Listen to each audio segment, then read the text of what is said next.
Blog Talk Radio.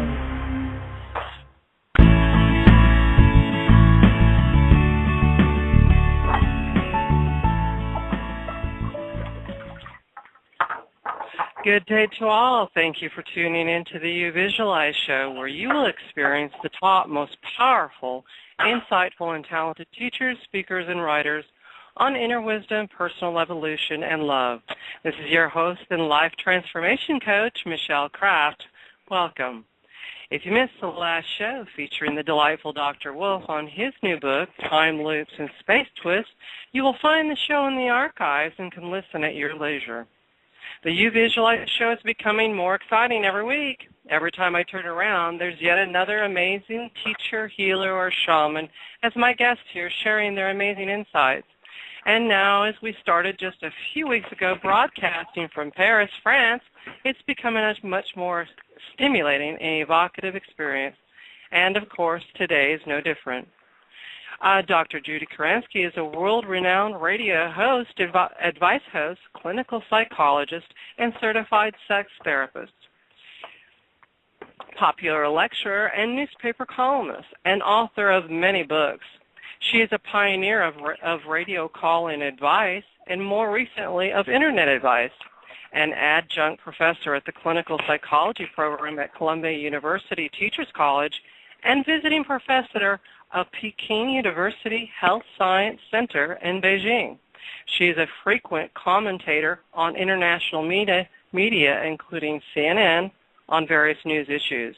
Dr. Judy is on the advisory board of several magazines and public organizations and works extensively in Asia on health and women's issues.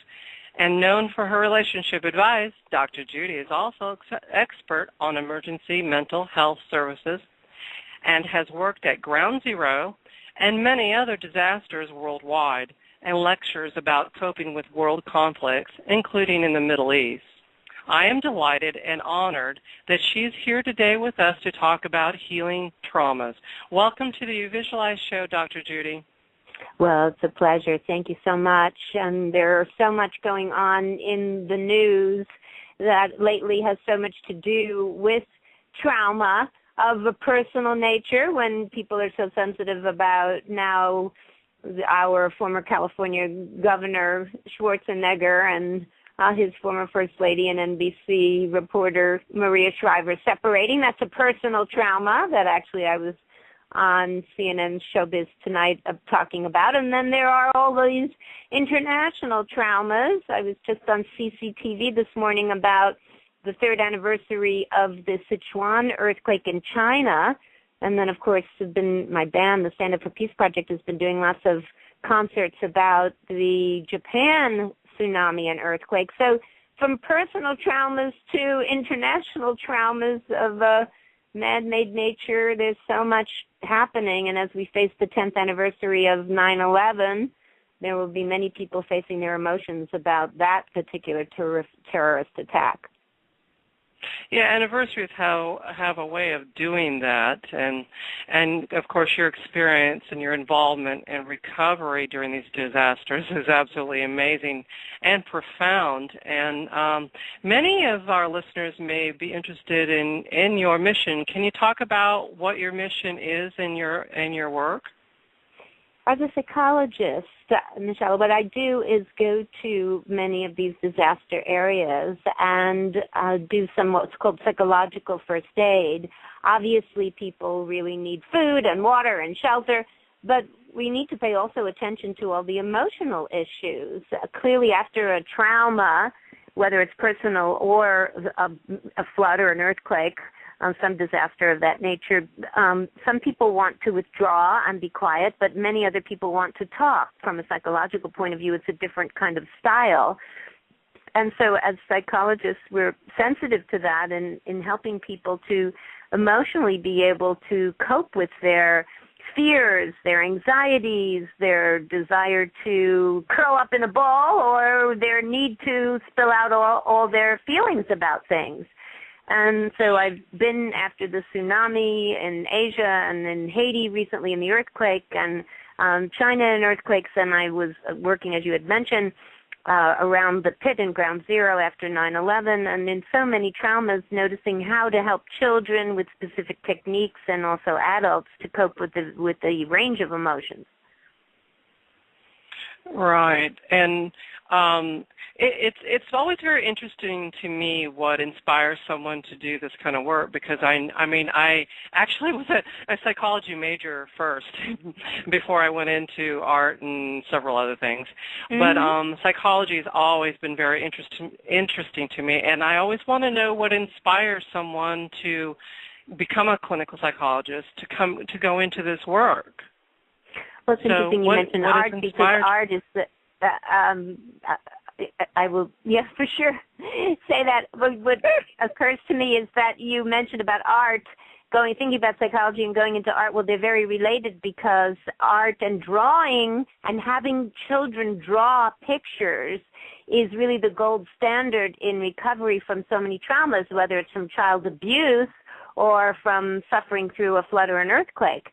And I've had children draw pictures, after many different traumas. And they, and for example, after the tsunami, kids in Sri Lanka drew houses and children under the water. And then the most important thing, though, is to draw the transition so that you don't always leave the child in trauma. It's an Israeli technique where you draw a bridge and then you ask the child to draw a happy story. So that's really a connection between art. Lots of art is related to trauma recovery. But in answer to your question about how I got into this topic or why I was interested, I think it always starts from childhood. And in childhood, I was always seen as the arbiter. If my parents were having a disagreement, despite the fact that they were very much in love and never split or anything until my dad died, that I was always the one who would mediate between them if they had an argument about something, even about where to go on a trip, even silly little things. So that always put me in the mindset of, oh my goodness, this is a very positive thing to do. Yeah, definitely. I think that's the same thing. I've always been in the same position myself. I think that's why I do the work I do, in helping people, because I was always the one in between, settling the arguments and talking to people and asking them questions, and so it's been a life passion of mine as well. So you continue to have such passion for it, even in the face of such disaster involvement, and I imagine, it can be difficult sometimes, for people who are doing this kind of work. If we're, here we are talking about trauma, well, you see this every day. How do you deal with that? Yes, it's a very important issue, and certainly one that the psychological community has been sensitive to in terms of what we call helping the helpers. After being in Haiti and training some young students to help right after the people were devastated there from the earthquake, I went in asking the young students, what does this do to you to help? They often said, well, it makes me feel better. I feel like I'm doing something useful. I feel like I'm sharing. And the same thing is true for me. So, even if I'm sleeping on the ground after, some earthquake with the people, or not eating for days and going through what they're going through while leading some workshops, I think it's a matter that it's very rewarding in a sense when people's hearts are open, when you really are connecting on a very deep level, especially in different cultures. Being an American and being in various cultures, China, Japan, in the Middle East, and not speaking the language, what occurs to me and why it's so rewarding and why I continue to do this, in answer to your question, is that that human connection in the face of trauma goes beyond language and words. And even having been on the radio, for example, for 22 years, answering people's questions, being a kind of agony aunt, people would call up, Dr. Judy, my boyfriend left me, what do I do? Dr. Judy, I'm in love with my mother's, best friend, or, my husband is not treating me sexually right. And there were so many traumas that I heard, and yet people would say, how could you hear all these traumas, Dr. Judy, every night, 3 hours a night, 5 nights a week?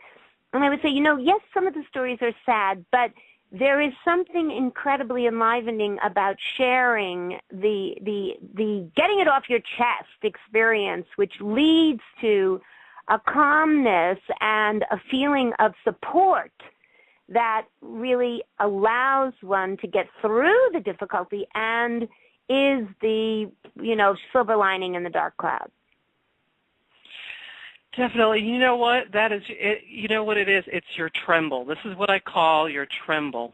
And some people might call it their bliss, but I call it the tremble because when you're really enjoying what you're doing, when it is just absolutely your passion and you get all giddy and shaky over it because it's just so right and feels so good that it makes you tremble. And that's what I get, in the work that I do. So it's your tremble, Dr. Judy. Yeah, that's very sweet. It makes you feel good. Right. Definitely connected to the world, and that's definitely a positive experience. People have accused me of being a workaholic because I could go for 3 days, let's say, without sleeping or just, nodding for an hour. And when I'm working on a project, writing something or doing something or being in a disaster area and not sleeping very much. And so they say, "Oh, Dr. Judy, you're a workaholic," and I say, "No, I'm not." I belong to the Friars Club here, which is a club of entertainers and people on Broadway and the comics and everything. And they did an article about me, and they call me a playaholic. And that's how I think about it, and it's related to your right. It's related to your trembling thing. People who are listening who are Buddhists, for example, would understand when you're in the zone and you're kind of at one with everything, and that's that kind of really smooth, altered state of consciousness even that you get into when you're just, in the flow is another way to say it. And it doesn't matter. I don't need sleep. I'm not tired. It's just that sense of being at one with everything. That's amazing. And I love hearing about that stuff. And, the show is about healing from trauma, but I did want to give our listeners an idea of who you were and your work. And right now I think it would be very beneficial to our listeners if you gave us a clear and basic definition of what a trauma is. Well, a trauma is anything that creates a disturbance in your feelings and your physical state or your spiritual state that is unsettling to you. So that is a broad definition. So a trauma really could be as simple, quote unquote, as someone said an insult to you. That's traumatic to you as a person. And then, of course, traumas are on very large scales, like the tsunami earthquake in Japan, or the earthquake in China, or 9/11 here, or the Haiti earthquake, or a number of the one in Spain, the train attack. You could go on and on about these larger scale events where hundreds of thousands of people are affected, and there are deaths and loss of homes and children and loved ones, and so it runs the gamut. And I think, for example, I've written many books about personal relationships, several Idiot's Guides, like The Idiot's Guide to Dating, The Idiot's Guide to a Healthy Relationship, The Idiot's Guide to Tantric Sex. That's all about how to create more intimacy and love and in even getting over traumas in your personal life. And then I've written some books about the Israeli-Palestinian conflict in the Middle East, Beyond Bullets and Bombs, Grassroots Peace Building, and Terror in the Holy Land. And so people often say, well, Dr. Judy, how could you write The Complete Idiot's Guide to a Healthy Relationship on one hand and Terror in the Holy Land on the other one? And the answer is that there is a bridge there, that they are a personal trauma and a cultural trauma, a community trauma, a more world events trauma. And it all has very similar concepts to it, very similar ways of having to heal in terms of feeling good about yourself, mutual understanding and respect, cooperation and compromise, and all these concepts apply. Exactly, and and there's different results from the trauma. Like some people I've noticed can get over it very quickly, and others have a tougher time. And I guess it goes back to what you first said. What affects you personally, what sticks with you, what is important to you, and what's not important to someone else is the definition between experiencing a trauma.